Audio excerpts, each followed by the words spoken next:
weight saving. NASCAR.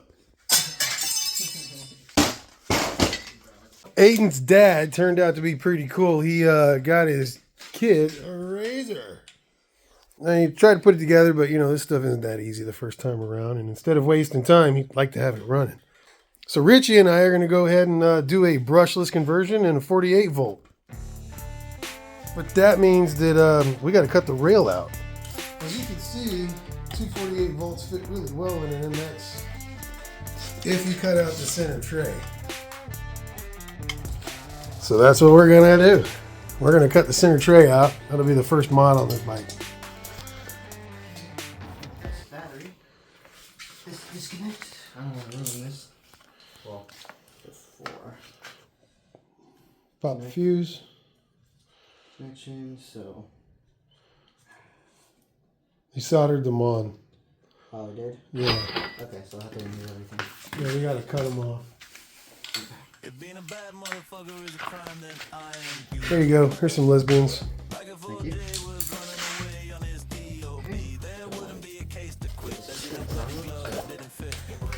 One at a time. It's okay, the kickstand's right there. Oh, yes. It's okay. Okay, so. Nope, you just gotta cut.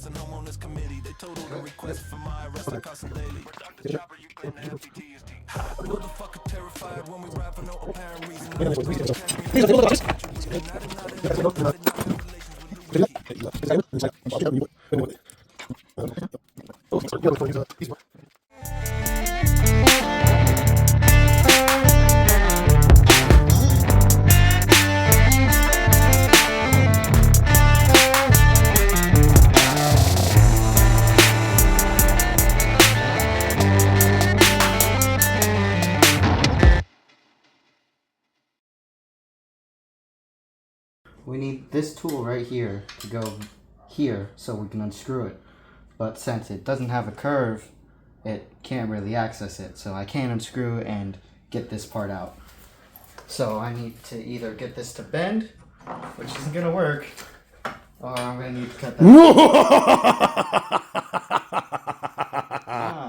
Cut it off. That is the ball head Allen 4.5 millimeter and a 5 and a 6 and a 7. It does all the ball head Allens and metric too. It also does standard. Yeah.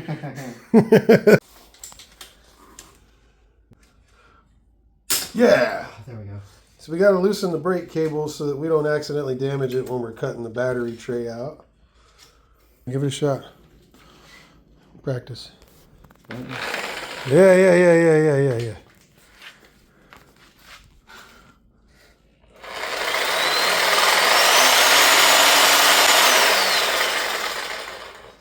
Something, huh?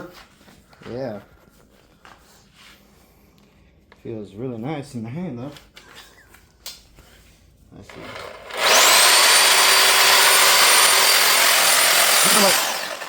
See, look down here and take another look. See if you can angle it up just a wee bit more. Angle up? No, like that. Yeah. Yeah, now we're talking.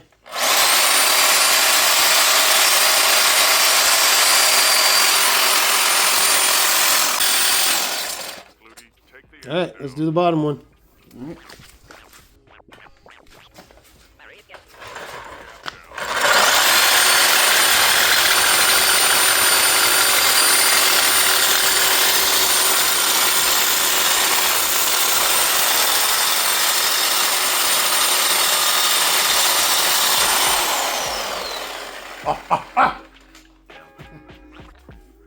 You did a thing. I did. Oh, not yet, huh? Okay, I'm gonna try it again. You cut that bastard. Hey, give it what for? Yeah, slip the blade in, and I'll hold it and keep a good eye on it.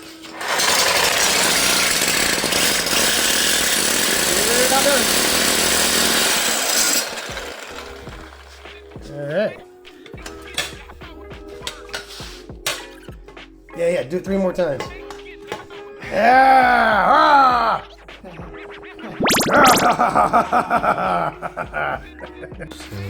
This one.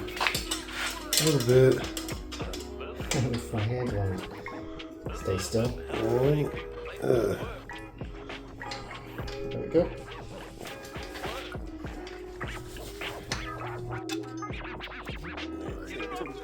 This is weight saving NASCAR. All right, trays out. Now we got to get rid of the batteries and.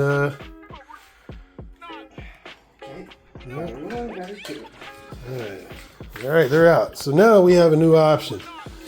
So in order to get that motor to line up to that chain, we need to either A, take off the sprocket, make some spacers that'll make it line up to the chain. B, go get another wheel, like a dirt bike wheel, like up there.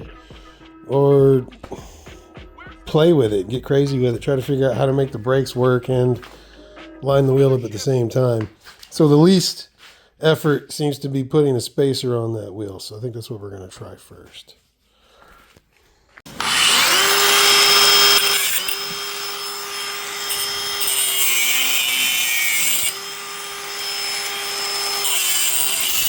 All right, it did pop. That's beautiful. All right, I'll just clean this up. Should be able to slide the heatsink on there. How's it going, bud? Got himself some chains so we can make some new chains, huh? All right, making movement. Got this off. And this is an 11 tooth. Now we're gonna go with a 13. Look at that.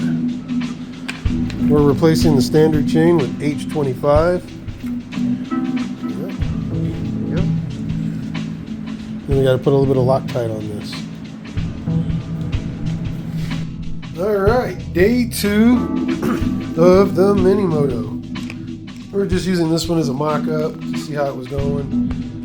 This is an older bike where we made the custom battery tray, so they just bolt on. But for this one, we're going to stay simple. We're going to go ahead and keep the original wheels and tires and fork and swing arm for now. We're going to go ahead and put a bigger shock on, so we'll raise it up. We'll make the brakes work as best we can until they wear down, and then we'll go with hydraulics. And we're going to go to H25 chain just to keep it simple, which is something people don't do very often these days. Using a 3 kilowatt motor and an 80 amp far driver. These are 19 amp hours, so basically they're 20 amp hour. And they put out 40 amps per unit. I'm going to parallel them using these two connectors so that I can get 80 amps directly into the controller, which is the battery, the controller's max. So we'll be able to hit max. And because he has 40 amp hours worth of electricity, that means he could run at half that controller's power for 60 minutes flat before the battery died. So that should do the job. The customer has not asked me to open it. He probably doesn't even know it exists, but I know that he's a little confused. So if you take the faceplates off, you can drill them open and get a lot more air in them. This, however, is a really rare 2 kilowatt Vivor. And what makes this one so special is this is one of the last of the generations where they had a fan built inside. So the full housing is not full of armature, up to about here. And then there's a big fan inside of here that's in the same direction as this one, so that I could scoop more air out of the engine itself and keep it cool.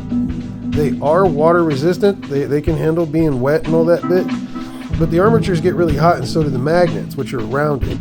And after you hit 190 to 210 degrees, you start to demagnetize the magnets, which is pulling all the power out of them. Having these fans on here meant that I could keep it at full blast and high torque for as long as possible.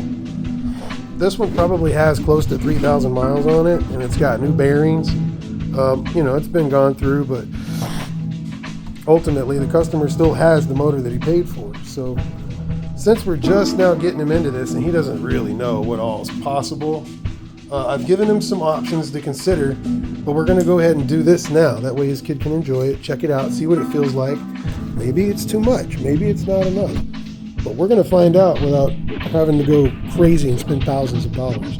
Meantime, what we're going to go ahead and do is make a bridge connector, and these are just not long enough, so I'm going to go ahead and grab some thicker stuff like this, double it up, and that's what we're going to use to make our splitter, to go from basically these two guys right here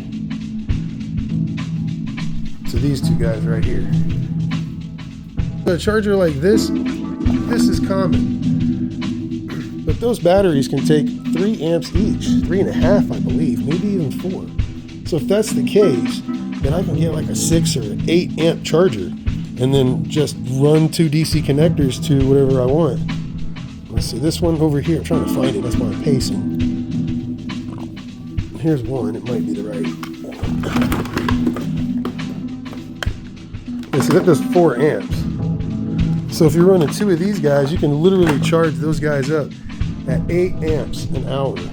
That's pretty fast, but either way, it'll give them the option to do 1 or 2 at the same time.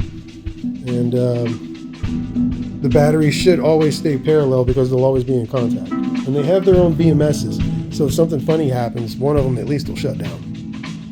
That's our little bit for now. Now I need to focus on making the terminals. Make ourselves a new chain. Unfortunately, Richie's not here to do it. I could possibly grab him, but it's going to take about an hour. I'm pretty sure he might like this, though. You know what? I think I should go grab him just for the sake of memory, because I can do this myself in silence, but I want Richie to have as many experiences as he can. And as you're, as you guys know with your kids, you want them to learn as much as they can. I don't have a kid. This is why I do all this. Well, that, and I'm a kid, so a kid can take all my place. That feels gnarly. Hear that? Ew, that's ugly. I don't like it. We need to put some kind of lubricant in there. You know what? Let's go grab Richie. It's about 2:15 p.m. By the time I get there, he'll just be getting out of school. Let's go grab him. Customer and Aiden have asked for an air shock, so we're going to take off my $150 X-Fusion air shock off of the drag bike and put it on this one. I'm not selling it to him for $150 because it's like a year old, but if you can, instead of buying these things, because this is just a coil with a bolt, there's nothing else in there. There's no pressure, no seals, no washers, no nothing. It's a bolt and a nut and a spring. That's it. So we're going to go to air, which weighs about 35 grams. We'll slap it on here and he can adjust it to his kid's weight and riding style. It did not have motor bolts. I couldn't find the bolts for it. So I grabbed some that I use for bigger areas. So this should guarantee that it stays in there and doesn't wiggle around. I just got to put some Loctite on all the threads and then put the motor in. This is kind of how the controller is going to sit, and then we've got our 2 scuds right here. After that, we got to make the chain, put it all together, and it should be done. All right, I noticed that your sprag wasn't working too well. I've put some lubricant on there right now. It looks like it's starting to work now, but right before I grabbed the camera, it was skipping every other time. All right, so I'm lubricating it. Let's see if it... I was about to make a video on why this thing isn't working, but I threw some lube in it, and it's working now.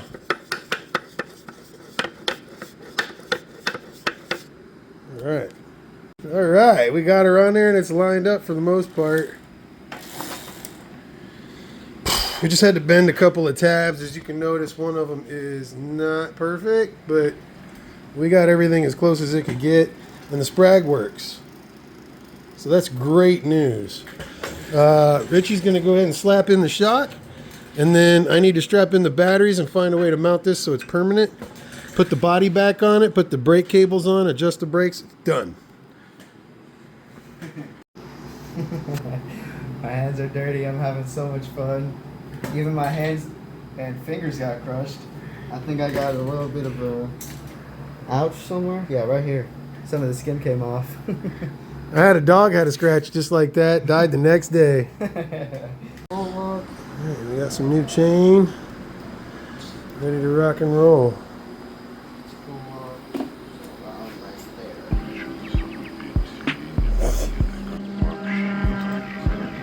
Yep, you're doing fine.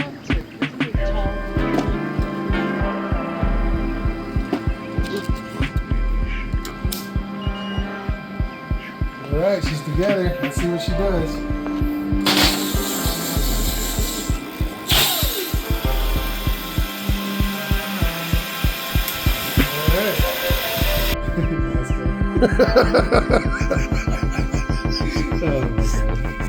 Okay. I got the brakes for this bad boy. Which means I got to take it back apart. Because this chain is tight. And in order for me to take that rotor off, I got to take off the wheel. Same thing here. So then I got to pull off the cables, take off the handles, and then throw these guys on. This will probably take me about an hour or so. We'll see.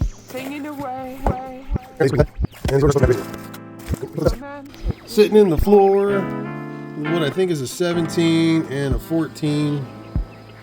So we can take the wheel off. I've jacked it up, so it should kind of want to stay on the rear. Let's see how that goes.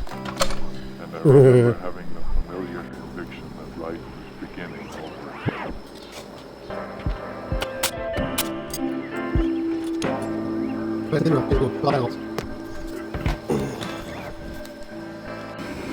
Alright, rear wheel's off, front wheel is on. I'm going to swap out this rotor.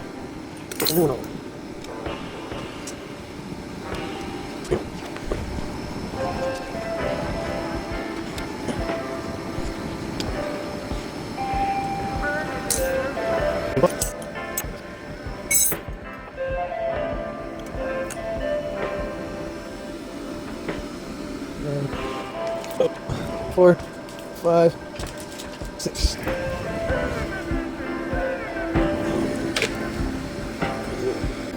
She is.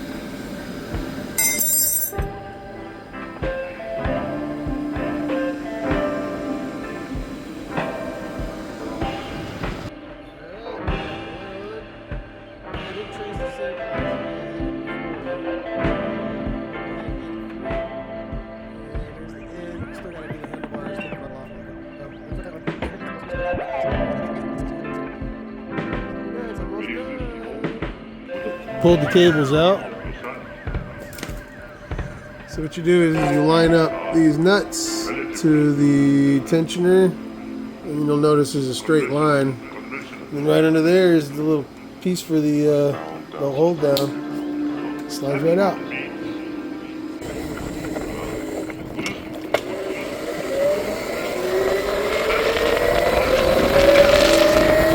I'm not flooring it.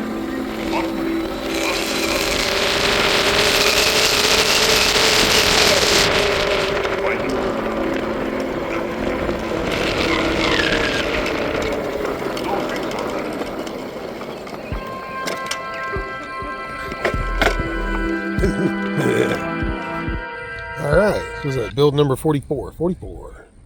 Alright. If being a bad motherfucker is a crime, then I am guilty. There it is. Like if OJ was running away on his DOB, there wouldn't be a case to quit. There'd be no bloody glove that didn't fit. He wouldn't have been guilty.